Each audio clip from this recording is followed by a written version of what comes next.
assisting tonight in the governance team? I'm here, Mr. Mayor. Thanks, Greg. 15 seconds. You ready to put the agenda up, mate? About to do exactly that. Thank you.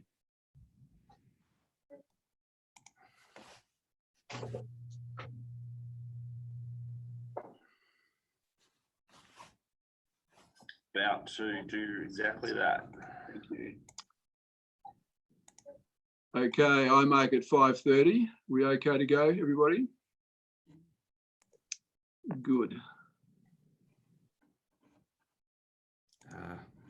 Just bear with me.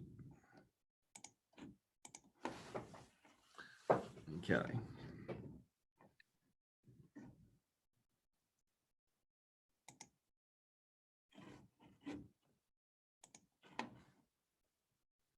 We're good to go, Mr. Mayor. Thanks, Greg. Is everybody in attendance, Greg? Yes, as far as I can tell. Okay. So we go to declarations of interest. Sorry.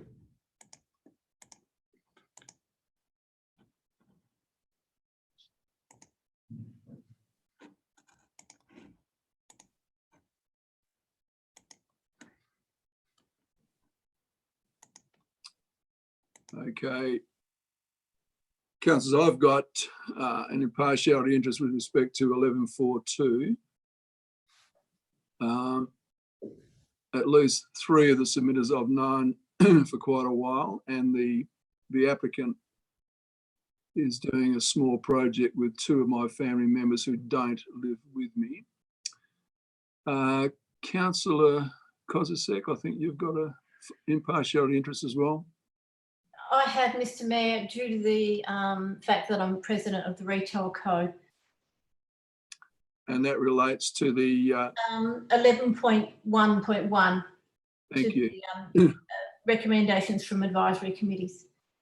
Are there any other declarations of interest, councillors? Okay, thanks, Greg. So 11.1.1, are there any questions regarding the proposed terms of reference?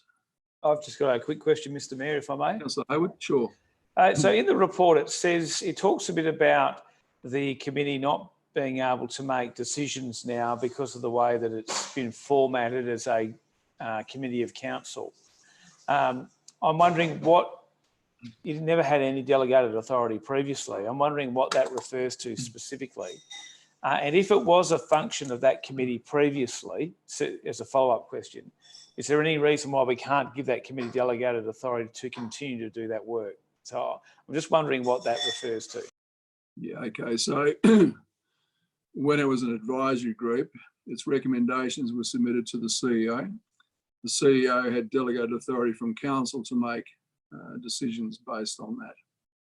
Now it's a standing committee of council. The recommendations come through to full council. CEO, did you want to add anything to that? Yes, Mr. Mayor, thank you. The only other point is that the Act does not allow for delegation to a committee of council where the committee includes members who are not members of council or staff. So if they're members of the public as part of a committee, then there is no ability to give that committee delegated authority. And I do recall that being discussed when this matter was first raised about this being transferred to a committee. Just a follow-up question, if I may, Mr. Mayor. The Withers Advisory Committee certainly had members of the community on it and had delegated authority. I'm wondering why that was able to have that in this circumstance is not. Okay, so with the Withers Advisory Committee, the City Council had adopted a budget for all the projects, and the Advisory Committee was able to get those projects moving in accordance with the budget allocation. And I think the other requirement was the 3 elected members of that committee had to unanimously agree. So it is different. We knew, or with the Withers Advisory Committee, knew what was in the budget for specific projects. With the Events Advisory Group, we don't know what events are coming up. So it's very difficult to delegate under those circumstances. Excuse me, Mr. Mayor, it's Councillor Steck speaking, and I just want to refute that because obviously, being the chair of that events group, we knew exactly our allocation and what we could allocate it to, and we absolutely went through a process where we said obviously there needs to be. It's debating. No, I'm not debating, Betty. I'm not. I'm absolutely saying that that information was wrong. So if you want to make a decision next week on wrong information, that's up to you. Yeah, righto, Councillor Steck. We've heard your comments. You've heard my comments. Are there any further questions regarding this item? We move on. Financial Management Report 10.3.1. Any questions? Councillor Turner, Thanks.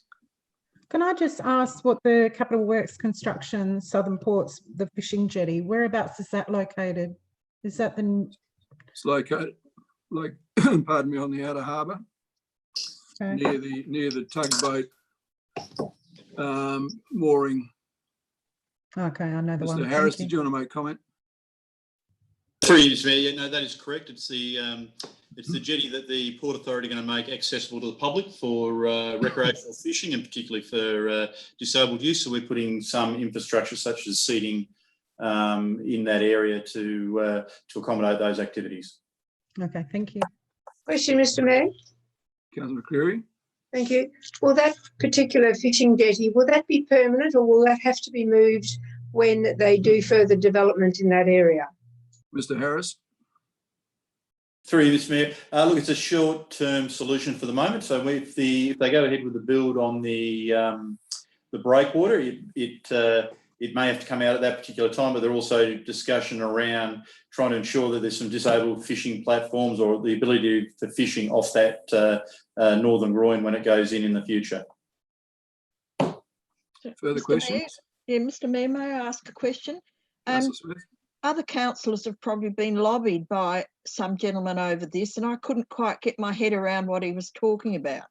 So this is a jetty over where the tugs and the pilot boat are kept. Is that correct? That's in the outer harbour. Is that correct? That's right. Okay.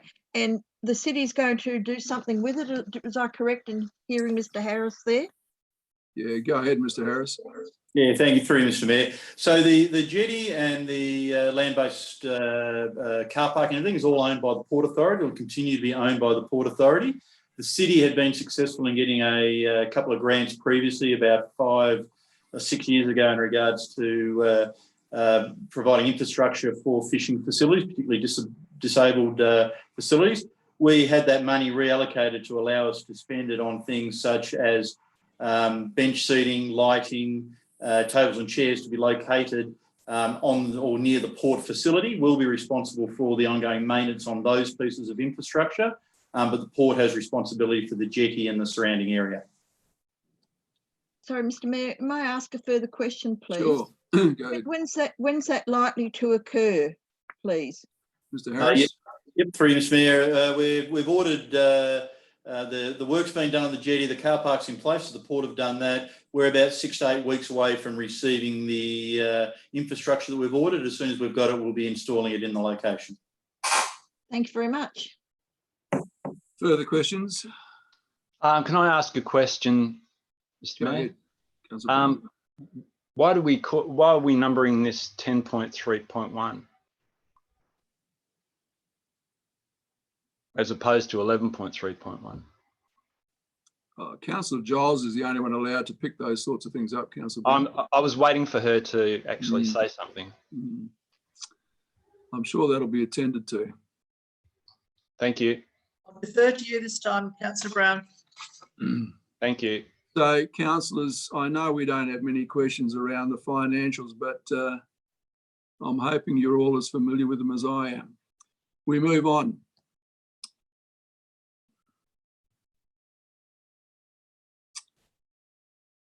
(11.4.1). Any questions?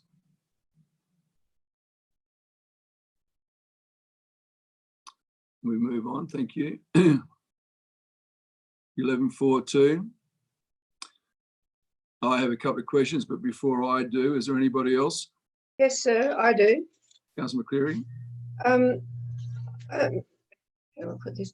Now, I went and had a drive-by today out that area, and I'm just wondering why the variation doesn't fit, because on my count in that particular street, there was 1, 2, 3, 4, 5, 6 fences, similar height and textile, and another street is 1, 2, 3, 4, 5, 7. There was 8, and that was just a quick count. And I'm surprised, because it would seem that particular suburb is exceptional. They seem to all have variations for their fences, and I'm just wondering why it's so hard for this person not to have a variation as well. Thank you. Or is it that the others are also non-compliant? Mr. Barber? Yeah, through you, Mr. Mayor. We are aware that there are a number of non-compliant fences in that area. We can only deal with the application that we've got before us in terms of the framework that we've got in place at the time. The residential design codes did change in around the year 2000, and prior to that time, there were different requirements around front fencing. That's a state government planning document that we're obliged to administer. But this application, we've had to assess it against the current R codes, and it doesn't comply with the current framework. There may be fences out there that either don't have approval or have been approved under a previous framework. Mr. Mayor, may I ask a question? Sorry, I got another question. Sorry, I couldn't press my That's all button. right. I'll quick enough. mute. Go Thank ahead, you. Councillor McCleary. Thank you, Mr. Mayor. So it is the city's, the city can have, make that decision, can't they? That they can have a variable if they wish. Is that the case? Because one person has complained, it didn't say it was a neighbour, so I don't know who it was, but who put the complaint in. But I was hoping that perhaps the city between now and next week could have another look at having a variation. Thank you, Mr. Mayor. Yeah. Mr. Barber, can you explain the legal position of council in this matter? Yeah, thanks, Mr. Mayor. Please. So the residential design codes are enacted under the planning regulations and the town planning scheme, which the city has to administer. There are 2 pathways under the design codes. So specifically relating to front fences, there is a deemed to comply path, which dictates that all fences on the front, in a front setback, need to be visually permeable above 1.2 metres high. If a fence meets that requirement, then it can be approved. There are then what they call design principles, which you can assess variations against. There are only 2 design principles for a front fence where a variation is permitted. One of those is to reduce traffic noise, but the R codes dictate the traffic volumes where a road would be considered to trigger traffic noise. And in this case, it's not, it can't be triggered. And the other variation is where a outdoor living area that's approved as part of the dwelling is in the front setback and requires visual privacy under the R codes, then there can be a variation. This application doesn't meet either of those design principles, in which case staff don't have any discretion to approve the application. So, Councillor Smith. yeah, thank you, Mr. Mayor. So if next week council decides that this fence doesn't comply, does that mean it has to be removed? And the other thing is there any bylaws out there on what type of fences can be built in the front of these places? Are they allowed to have any material they like as long as they're 1.2 metres high? Mr. Barber. Thanks, Mr. Mayor. There's, I'll answer the second part first, Councillor Smith. So in terms of the guidance around fences, there's just requirements around visual permeability. So they can have rendered brick pillars with an infill of brick to 1.2 metres high, and then a visually permeable structure above that, such as fence palings or slats. So there are a number of options that they could do to make the fence comply, and we have explored them with the applicant. We have been through this in detail with the applicant to outline what is approvable and what isn't. In terms of their requirements to remove the fence, we again can only deal with the application before us. So the application that we've received, staff don't believe could be approved, in which case if the application is refused, the fence would need to be removed. The applicant can put in an application for a compliant fence, which may involve cutting some of the existing fence down and making it a compliant fence, but we don't have that application. So it is open to the applicant to come up with an approvable solution and provide us with a plan of that. But at this point in time, all we have is the application that we have before us at the moment. Mr. Mayor, could I have a further question, please? Councillor Smith, yep. Thank you. If council next week decides that this fence is non-compliant, do the applicants have any other redress? Can they go elsewhere, or can they go to the SAT or anything like that, or are they bound by what the common fencing is out there? Thank you. Mr. Barber. Through Mr. Mayor, yes, they do have an appeal right through SAT. In which case, if the executive recommendation was followed in terms of removing the fence within 4 weeks, if they were to lodge a SAT application, we would obviously put that on hold until the SAT had determined the application. So yes, they do have an appeal right. However, the SAT will operate under the same planning framework and would likely make the same assessment, but that's up to the SAT to determine. Thank you very much. It's Councillor Steck. It's Councillor Yes. Steck. Can I ask a question in non-performance, in the sense of non-adhering to the guidelines?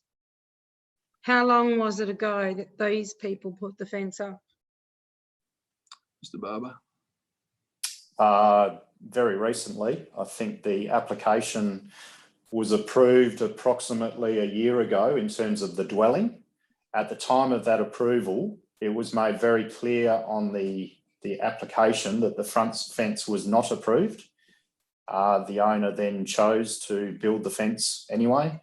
The house, I believe, is nearing completion.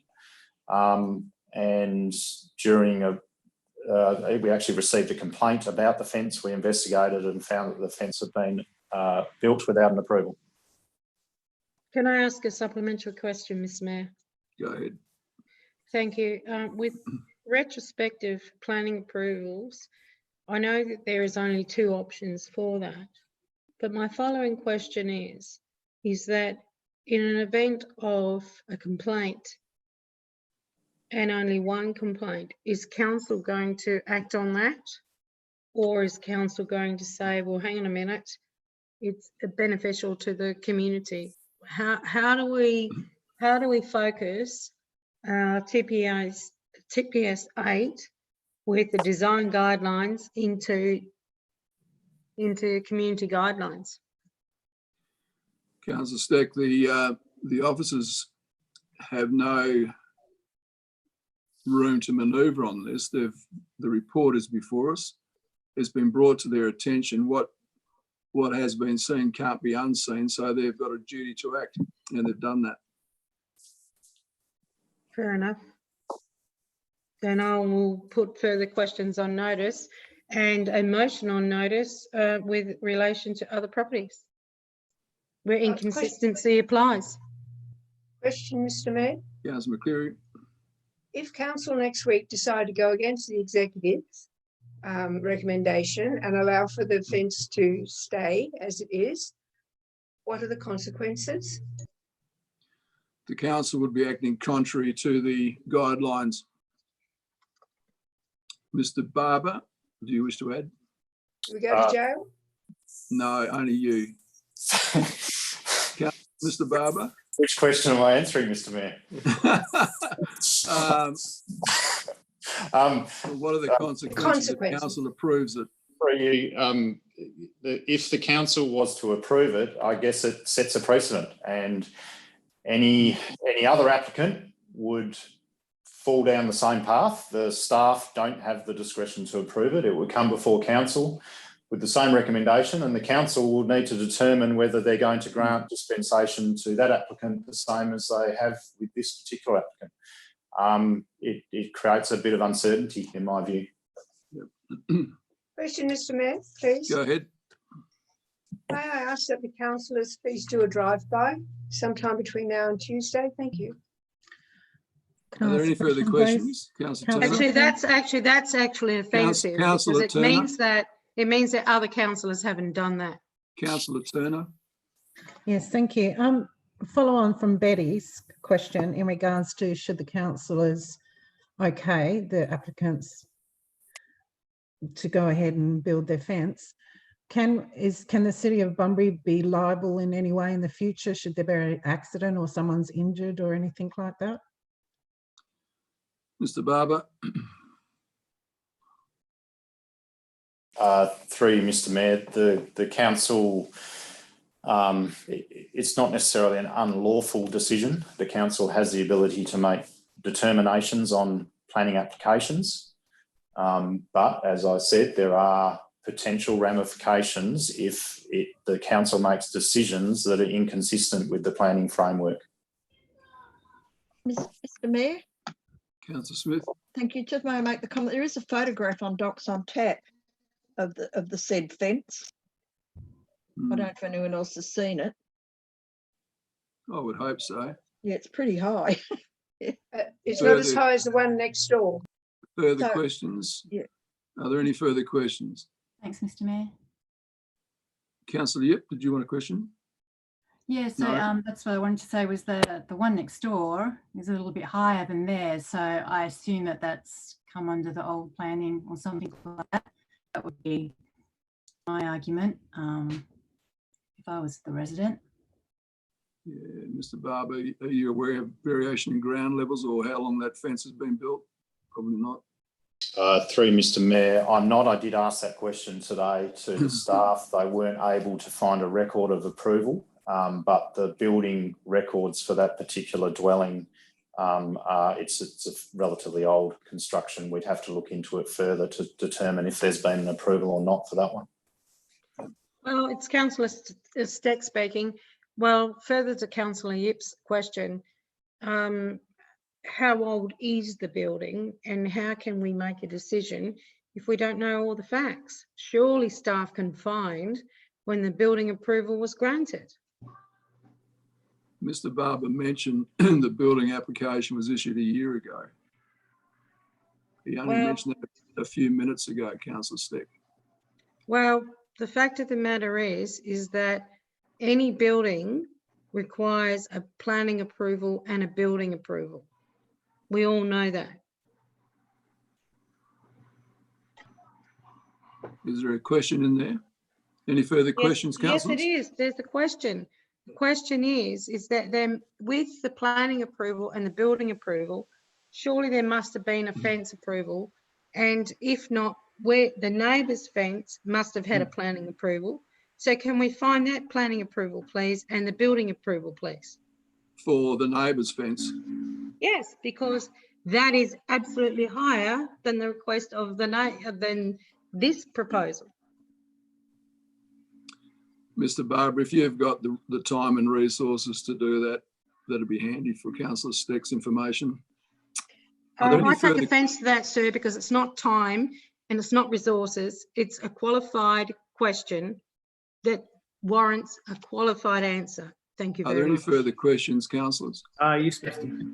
I've got a question. Councillor, yep, Councillor Hayward. Thank you. I'm just wondering, Mr. Barber mentioned that one of the exemptions is for private activity behind the fence.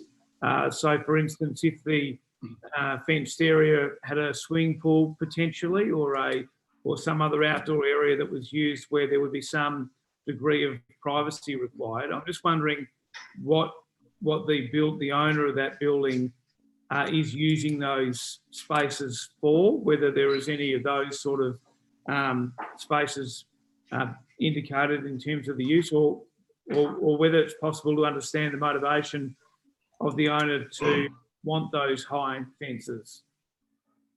Mr. Barber. Through Mr. Mayor, the design principle around that element relates to it being an approved outdoor living area, in which case there is some potential for screening. Outdoor living areas are quite specifically defined under the R codes and relate to spill out areas from living areas within the house. So it would have to relate to the house design. If that kind of criteria was to apply, it would probably be that the house design would need to change and that the outdoor living space would need to change. At the moment, my understanding is all of the outdoor living space is at the rear of the property. That design principle is in place largely for where there are very small lots and you don't really have any other option for outdoor living space except for in your front setback, in which case there is some discretion to allow for screening of the fence. But in this case, and this particular building design, that doesn't apply. Can I Okay. just ask one further question, please? Go ahead. Thank you, sir. But if you were an avid gardener and you wanted to create like a Japanese garden in your front court, wouldn't you want a big screen to be able to do that? And that doesn't comply with the block, but it also might be the motivation. So how do you compensate that? Mr. Barber, does a garden constitute a reason for having a high fence? Is that contemplated by the guidelines? No, as I said, it only specifically relates to outdoor living area, which is very clearly defined under the R codes. As I said earlier, the fence can be modified to have a visually permeable screen above 1.2 metres and it could comply. But having a solid masonry wall to 1.8 metres doesn't. Mr. Can I Mayor, ask a question, please? Was that Councillor Kozisek? Councillor Kozisek, yes. Yeah, go ahead. Thank you. I'm just wondering, Mr. Barber has stated that if the applicant changed their application to have visual penetration above 1.2, is that something that as a council we can actually say, look, we are happy for that fence to stay, providing they comply to the other part of the code, which was put in a few years ago, I'm aware of, and how much square meterage do they need that is above the 1.2 to be able to comply? Thank you. Yeah, Mr. Barber. From what I understand, the applicant has already been informed what it would take to comply. Again, if it's above 1.2 metres is visually permeable, notwithstanding there may need to be some solid piers in there for structural reasons, then yes, it could be approved. Our problem at the moment is that is not the application before us. The applicant chose to make the application as it is.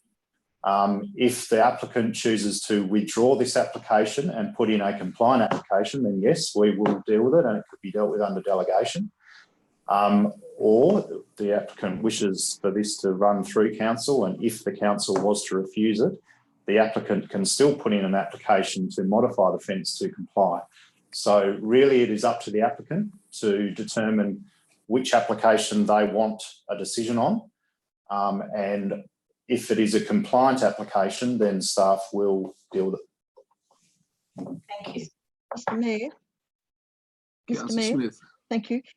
Does that mean if they lowered the fence to 1.2, they then could put perspex or something on top of it so that you can see through it? And number two, when they made the original building application, at what size was the fence at that stage? Was it approved at a higher or a lower level? Yeah, Mr. Barber, I know you've touched on this previously, but would you mind just running through that again, please? Sure, through you, Mr.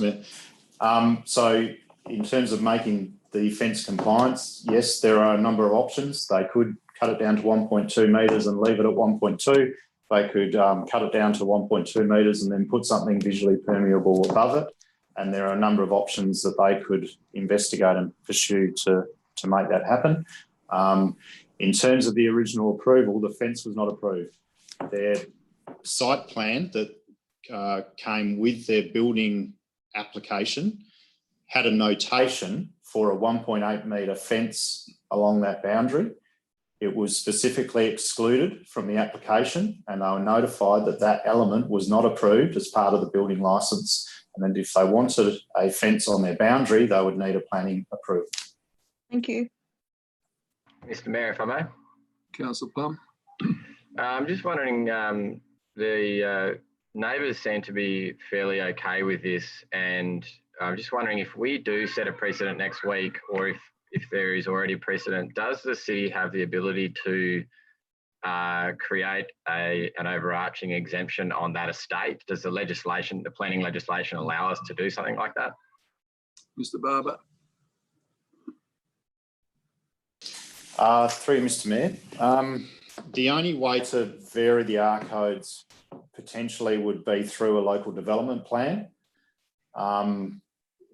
That would be a reasonable amount of work to create one. It would need the support of all of the community, and then it would need to be approved by the West Australian Planning Commission.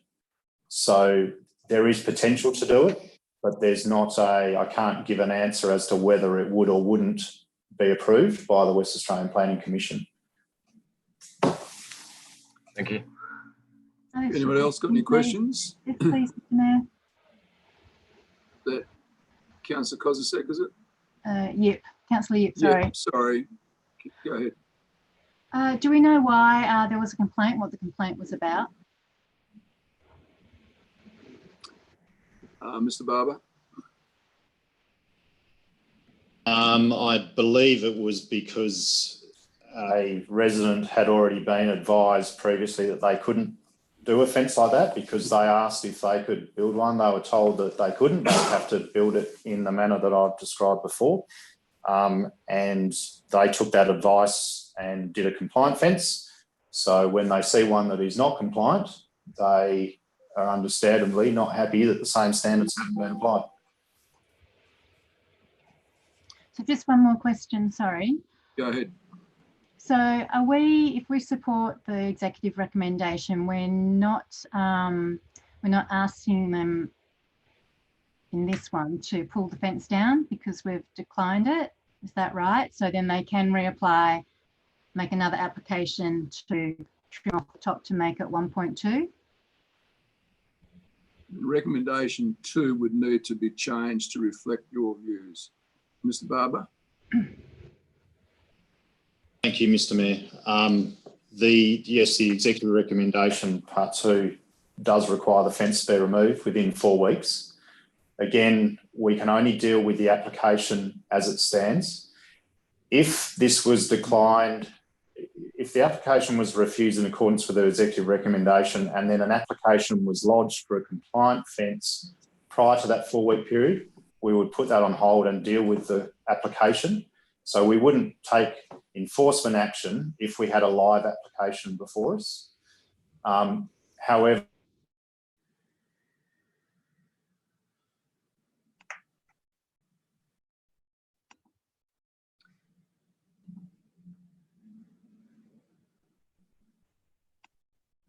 Councillors, I've lost power here. Greg, Can hear you. Yeah, I've just got mine back too. So Okay. don't worry. All right. We all good? Anybody? Yes. Greg, can you just check that? Yeah, Mr. Mayor, it's Greg here. I think the issue is I'm on a wireless laptop, so I'm not connected to power. I believe where the executives were in the ocean room, they're reliant on power for the system they were using. So we've probably lost them until power comes back. Right. Councillors, were there any other?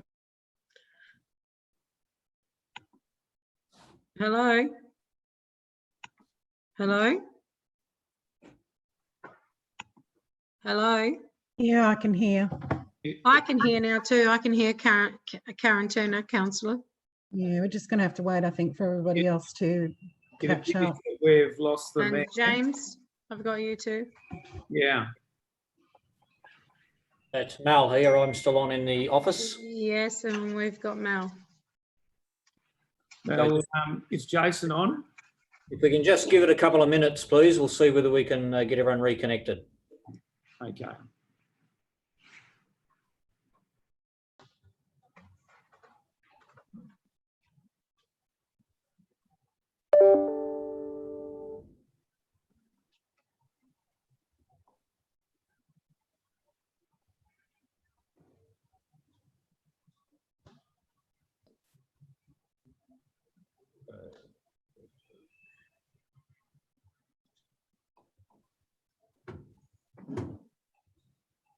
It's fluctuating a fair bit in the office here. We're going on and off consistently. So just You got 4G already. Look, the power's not out, is it not? Mr. Mayor and everyone, I'm not sure if you can hear us, but we are having power outages here. So I can hear you. Get Mel. yep. I can hear everyone that's online. So I've just got texts happening with Councillor Steele and others. So, and the mayor now. Just one sec, please. Hi, Gary. Yep. We're still